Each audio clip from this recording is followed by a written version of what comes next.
Bonjour à tous, vous connaissez sans aucun doute ce jeu, mais savez-vous comment ça se passe dans la vraie vie? Cette vidéo s'adresse plutôt à vous, chers propriétaires vendeurs, pour vous expliquer le mécanisme principal qui se déroule sur le marché de l'immobilier. Nous voici donc au cœur de notre village gaulois et nous avons deux types de biens pour l'exercice, les petites maisons traditionnelles gauloises et bien sûr les grandes villas gallo-romaines. Dans cette vidéo, nous nous intéressons aux petites maisons traditionnelles gauloises. Alors, que se passe-t-il en ce mois N dans notre petit village gaulois? Eh bien, nous avons des propriétaires gaulois qui veulent mettre en vente leurs petites maisons. Ils les mettent en vente sur le marché. Que va-t-il se passer? Eh bien, il va se passer sur le marché un phénomène observé et théorisé en 1755 par Adam Smith, lors d'un petit peu dans le triple anachronisme, mais c'est pour le bien de l'exercice. Eh bien, toutes ces petites maisons que nos amis gaulois ont décidé de mettre en vente vont être positionnées sur le marché, non pas par ordre croissant de prix, puisque les prix sont libres dans notre village gaulois, mais le marché va les classer par cette main invisible, par ordre de rapport qualité-prix.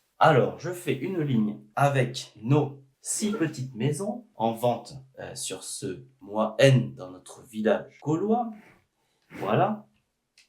Voilà nos 6 petites maisons qui sont comparables, qui ont peut-être quelques petits avantages, défauts, mais dans les grandes lignes, ces petites maisons traditionnelles gauloises sont comparables. Nous avons en haut les petites maisons dont les propriétaires gaulois ont choisi un excellent rapport qualité-prix. Et puis, tout en bas de la ligne, les maisons qui ont malheureusement sur ce marché un mauvais rapport qualité-prix. Nous allons maintenant avoir nos valeureux gaulois futurs acquéreurs. Alors, chers propriétaires vendeurs, que va-t-il se passer à votre avis? Pour l'exercice, nous prenons donc 6 acquéreurs en face de 6 maisons.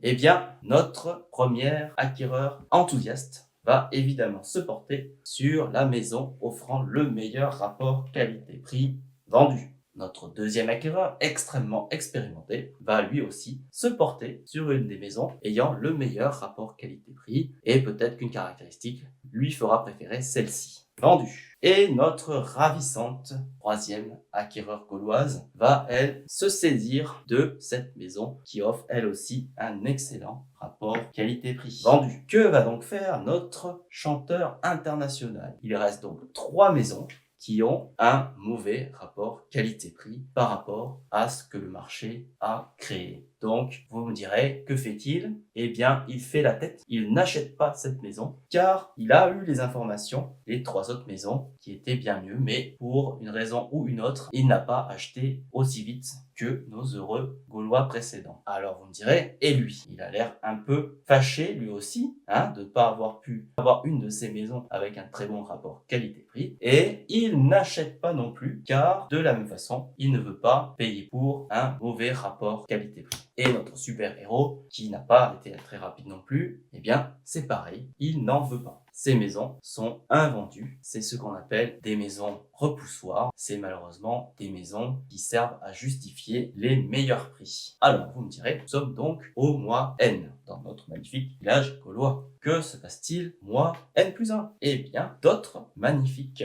guerriers gaulois ou guerrières gauloises vont mettre en vente leurs petites maisons. Et comme elles ont observé le marché, elles vont bien sûr se positionner sur une offre rapport qualité-prix compétitive, mais non, il y a aussi d'autres personnes qui vont venir compléter la ligne des maisons qui n'offrent pas un très bon rapport qualité-prix malheureusement pour elles. Que va-t-il se passer maintenant avec nos 3 amis gaulois? Eh bien déjà, ils vont être rejoints par d'autres futurs acquéreurs qui eux aussi sont demandeurs d'une maison traditionnelle gauloise. Les voici. Alors par contre, en ce mois N+1, notre super-héros a compris son erreur et bien sûr va acheter tout de suite la maison offrant le meilleur rapport qualité-prix. Vendu. Qu'en est-il de nos autres futurs acquéreurs? Notre barbe international lui aussi n'a pas hésité cette fois-ci et se trouve bien sûr acquéreur de cette maison, prend un excellent rapport qualité-prix. Vendu. Et malheureusement notre ami s'est fait chipper la place par notre cousin breton qui vient se saisir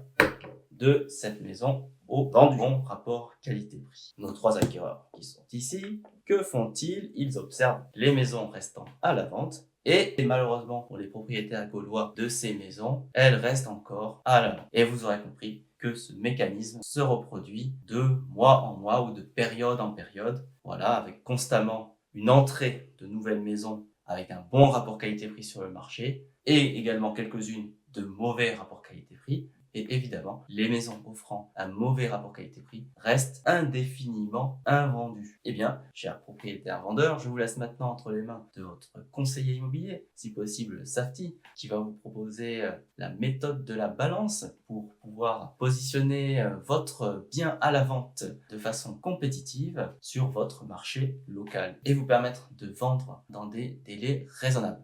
Quant à moi, je vous salue. J'espère que cette petite vidéo vous aura plu et je vous dis à bientôt pour d'autres vidéos sur d'autres mécanismes du marché de l'immobilier gaulois.